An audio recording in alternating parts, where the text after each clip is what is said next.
Hello, hello, hello, hello, hello, hello, everybody out there. Root Beer here, looking at Part C, question number 2 on our 2011 Canadian Open contest. Charlotte writes a test consisting of 100 questions, where the answer to each question is either true or false. Charlotte's teacher announces that for every 5 consecutive questions, so questions in a row, on the test, the answers to exactly 3 of them are true. So if I had questions 1, 2, 3, 4, 5, exactly 3 of these are true. And if I add in 6, then the ones between 2 and 6, exactly 3 of them are true. I feel like the pattern of falses and trues might repeat, but we don't necessarily know what the pattern is. But okay. Just before the test start, the teacher whispers to Charlotte, that sounds kind of creepy, that the answers to the first and last questions are both false. So 1 is false, and then, if we scroll down a little bit, all the way down to 100. 100 is also false. Okay.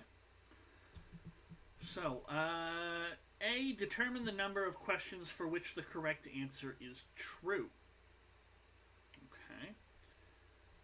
That shouldn't be too hard, since I could just divide it into 20 groups of 5, and I know in each group of 5 consecutive questions there's going to be 3 that are true, so that's not too bad. I'll write that up in a moment, but since that wasn't too bad, let's take a look at B. What is the correct answer to the 6th question on the test? Okay. I think it's false, because I think the pattern is going to repeat, and I'll explain that in a moment. And C, explain how Charlotte can answer all 100 questions on the test. Yeah, the pattern, I'm pretty sure the pattern will repeat. Now, I've said that 3 or 4 times now. What makes me think that? Well, just some experience with questions like this. But imagine that, so I claim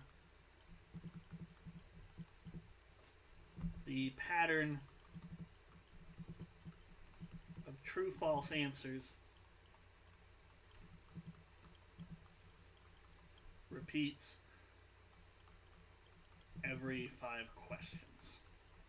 And it is 3 out of 5. Okay. So,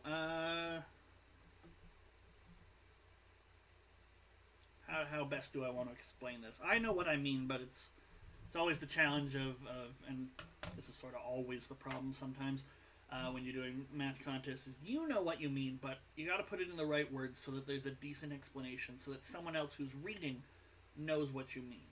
So intuitively, just from years of experience, my gut reaction is repeats every 5, but what's the best way to explain this? Well, I suppose, imagine I had 5 questions and I knew, true, false, true, true, false, or something like that. What about this next question? Not necessarily the 6th question overall, but what about the next question? Well, there's a set of 5. There's a set of 5. Now they need to have the same number of trues. Okay, so I think I'm starting to. So imagine 6 consecutive questions.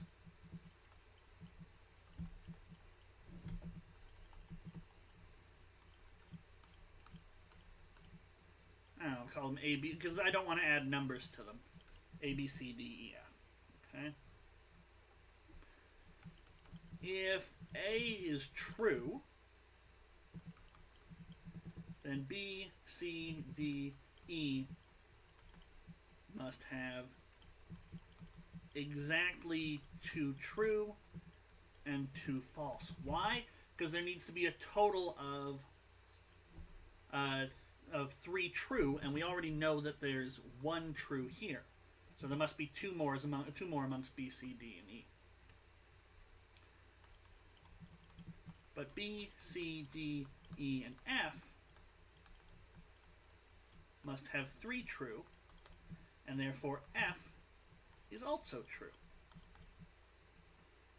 So A and F must be the same. Now that's if A is true. What if A were false?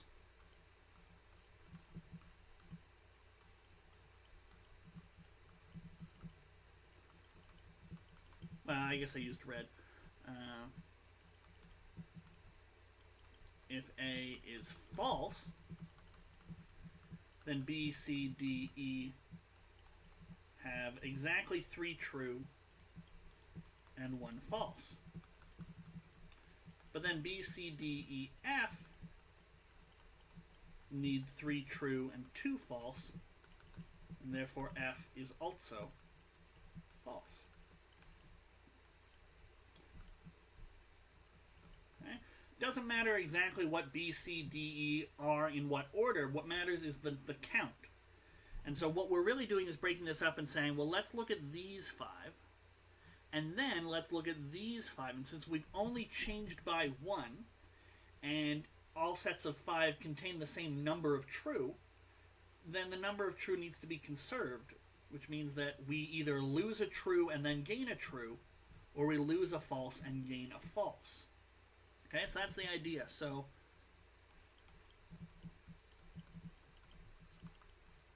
every 5th question is every 6th question. What's the best way to phrase this? Therefore, questions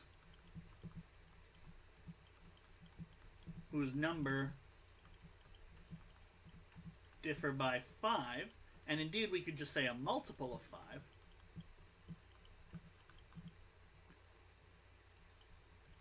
are identical in their answer, either both true or both false. Okay, so now if we think about it, we know that first, if we think about the contest now in groups of 5, 6, 7, 8, 9, 10, and we keep going all the way down to the last question, 100.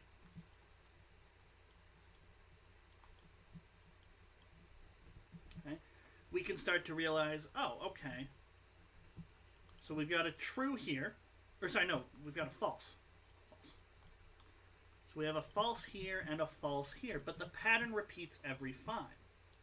So therefore, 6 is an F. Therefore, 11 is an F. All the way down to therefore 96 is a false as well. And similarly, going backwards, we can see that 10 and 5 and 20 and 60, these are also Fs. Okay? But because we've got 2 Fs, and we need exactly 3 trues, we're going to have trues all the way in between. Okay? Just need to spice this up with a few more words, but we can definitely say, okay, well, therefore 6 is false, and I think that was B. Now we've got 20 groups of 5, each with 3 trues. Therefore, 60 true overall. That was A. And finally, for C part, if Charlotte answers in the repeating pattern,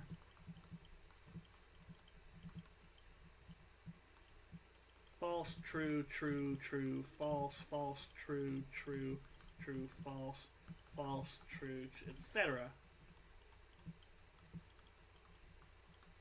she will get every question right.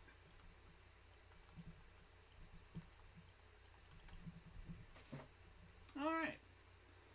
So there we go. Now, I probably should have introduced a little more explanation to my big diagram here, but I would say verbally, I would write down just what I said verbally in the video there. And there we go. I would say, let's break it down into groups of 5, 20 groups of 5. We know we start with an F here and an F here, and since the pattern's conserved, we get Fs all in this column, Fs all in this column. What does that leave? Trues in the middle 3 columns. And there we go.